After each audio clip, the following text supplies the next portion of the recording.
Hey, how's it going? It's me, and we're just going to be taking a look at Rehearsal Mix and kind of what it does and what it provides for our team, and just kind of like a little how-to or best practices for Rehearsal Mix. So I was just checking to make sure we're recording, but yeah, let me give you just a little rundown. So it functions all in Planning Center, just like everything else. So keeps it all in one place, which is cool. So let's just take a look over here. Love So Great. We did this last weekend on February 13th, and this one has Rehearsal Mix uploaded. So one thing you'll see, actually, let's take a look at Build My Life. That might be a little easier. Build My Life over here has a little bit less going on, but point is, before we had some recordings that we would add into Planning Center that were our own transpositions of recordings. Rehearsal Mix does that for you unless it recognizes there's a file. So with Love So Great, we had a file in there already that was in B flat, but it has the original key right there as well. Build My Life, on the other hand, has the original key, and then it has the transposed key right over here. So let's take a look just kind of at the basics. So like I said, original mix is right here. You can listen to the original song. So let's give that a shot. Skip through here. That's the original song, key of A flat. Yep, awesome. We played it in G, so then under the key of G, which is right here, we will go to the original mix, which is under the key of G. Now we got in the key of G. So simple as that for that. And then for our, I'd say for instrumentalists, it's certainly maybe a bit more built out, but for vocalists, this is all just as helpful as well. But each one of these sections right here, bass, guitar, guitar keys, all that, those are parts of the recording taken, and then that part is boosted up in the mix, so you just hear the majority of that part when you're listening back. I think the vocal is also subtracted a bit as well, so you definitely hear it, and then you hear guide cues click. So let's listen to that really quick just for bass. This is also in the key of G, so it always will be in whatever key we're playing in. So let me go a little more in the middle.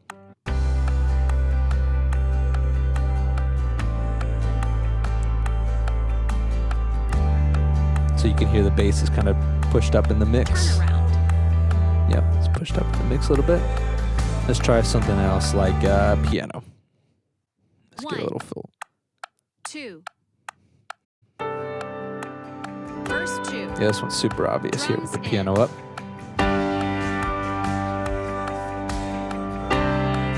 Yep, just super high up there so you can check it out. And that's for every one of the tracks, including drums. Let's take a look at the choir one real quick too, just see how that's feeling. 2. So it's just like a choir in this recording, so it's less of a BGB thing, but you can still catch some of the parts as well. So that's like the gist of it in Planning Center. The next step of Rehearsal Mix that you can go into that's not available in Planning Center, but say if I'm playing piano that weekend, I'll go to Keys, Piano, and then there's this little box in the middle right here. I'll click on that, and then it'll take me to Multitracks' website, which you need to be signed into your Multitracks account, which if you just do it once, you'll have received an email that'll sign you up for Rehearsal Mix, and you just do that once, and then you'll be logged in, and so then you can go on to the Multitracks website, and it's all the same stuff right here, except for has a little bit more flexibility. So we can take a look at the piano part, like what we said before. 1. So it'll play the up mix, which we kind of heard. Then you can do a minus mix, which means the piano's out completely. So you can play along with whatever you've rehearsed, which is pretty cool. And those are like the basic options there. You can't solo it and hear it like totally on its own, but I think they do a great job with bringing it up so it's really clear. So let's try the vocal. In.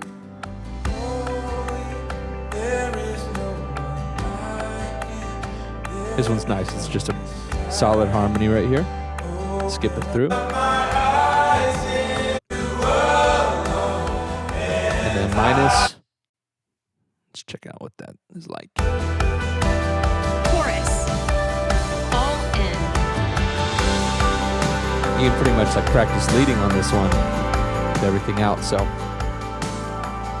that's the basics of a rehearsal mix on the Multitracks website. Again, you would be in Planning Center. You go to your part or parts, and then go to that middle little square with the arrow inside of it, and that'll take you to the Multitracks website. And the added feature there is that you get to listen to the minus mix, is what they call it. So that's with the part completely out. So you can try the part you rehearsed.